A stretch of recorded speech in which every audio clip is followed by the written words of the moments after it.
안녕하세요. 이승주 변호사입니다. 자, 이번에는 재책 부동산 분쟁의 쟁점 제2판 66조에 나오는 권리금 계약과 임대차 조건의 확인. 자, 이런 문제입니다.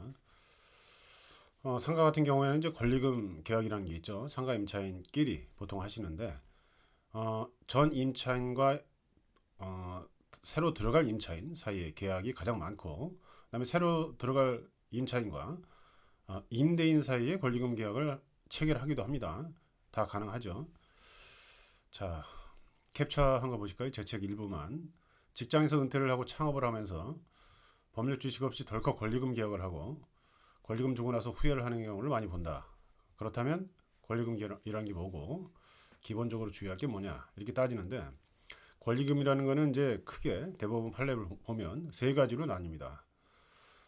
첫째 이제 바닥 권리금, 그 위치에 대한 대가죠. 그 다음에 시설 권리금, 그 다음에 그 시설 권리금이라는 건 이제 인테리어 할 때 뭐 적게는 몇 천만 원부터 많게는 수억 원까지 들어가죠. 이제 그 임차권을 넘기면서 시설 넘기는 경우. 그 다음에 이제 영업 권리금이라는 거는 그 매출이 뭐 한 달에 얼마, 1년에 얼마 이러면은 그걸 기준으로 권리금을 산정하기도 합니다. 그래서 권리금이라는 것은 보통 바닥 권리금, 시설 권리금, 영업 권리금으로 크게 나뉩니다. 자, 아까 말씀드린 것처럼 권리금 계약은 종전 임차인에게 새로 들어가는 임차인이 주는 경우가 일반적이지만, 새로 분양받은 상가 같은 경우에는 임대인이 권리금을 달라고 하는 경우가 있어요. 임차인에게. 자, 이런 경우에 임대인이 달라고 하는 권리금은 그 위치에 대한 대가, 바닥 권리금이라고 할 수 있고, 그 다음에 보통 우리가 그 임차인끼리, 그러니까 전 임차인과 새로 들어갈 임차인 사이에 체결하는 그 권리금 계약은 바닥 권리금보다는 시설에 대한 권리금, 기존의 임차인 쓰던 그 시설 넘기는 거죠. 그 다음에 매출에 대한 권리금. 자, 이렇게 시설 권리금과 영업 권리금이 대부분이에요. 자, 그런데 바닥 권리금도 임차인끼리 수수되는 경우도 있어요. 있기는. 예를 들어서 공인중개사 사무실이었는데 해당 그 상가가 그분이 권리금을 받고 식당에 넘겨주는 경우도 있습니다. 많지는 않지만 그런 경우가 의외로 많아요. 그때도 권리금 받죠. 그럼 그 위치에 대한 대가를 받은 거다. 그래서 바닥 권리금은 무조건 임대인과 임차인 사이에서의 권리금 계약에만 인정되는 거다. 이렇게는 볼 수는 없고요. 다양한 현상들이 나타나고 있습니다.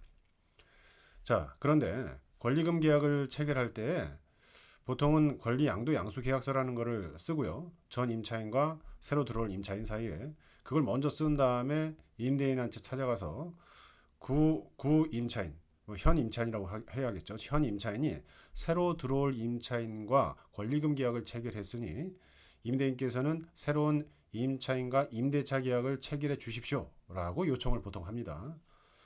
자, 그런데 문제는 뭐예요? 권리금 계약은 임대차 계약이 성립이 안 되면 의미가 없어요, 이게. 자, 그러다 보니까 임대인이 거절하게 되면 어떻게 됩니까? 현 임차인과 새로 들어올 임차인 사이의 권리금 계약이 무산되는 결과가 발생하고, 새로 들어올 임차인이 기존 임차인한테 권리금 계약의 계약금을 얼마를 줬다 이러면은 그게 무효가 됐으니까 돈을 돌려받아야 되는데, 현재 임차인이 돈을 돌려줄 수 없는 상황이라면 새로 들어갈 임차인 입장에서는 계약금 돌려받는 것도 쉽지 않다. 자, 이런 문제 때문에 새로 들어갈 임차인 같은 경우에 어떻게 해야 되느냐? 이 관행적으로 권리양도 양수 계약을 체결하고 임대인을 만나는데, 이전에 권리금 계약, 권리 양도 양수 계약 체결하기 전에 임대인의 의사를 미리 확인하는 게 새로 들어갈 임차인 입장에서는 좀 더 안전하겠다. 자, 이런 취지의 글입니다. 자, 오늘은 권리금 계약과 임대차 조건의 확인에 대해서 알아봤습니다. 감사합니다.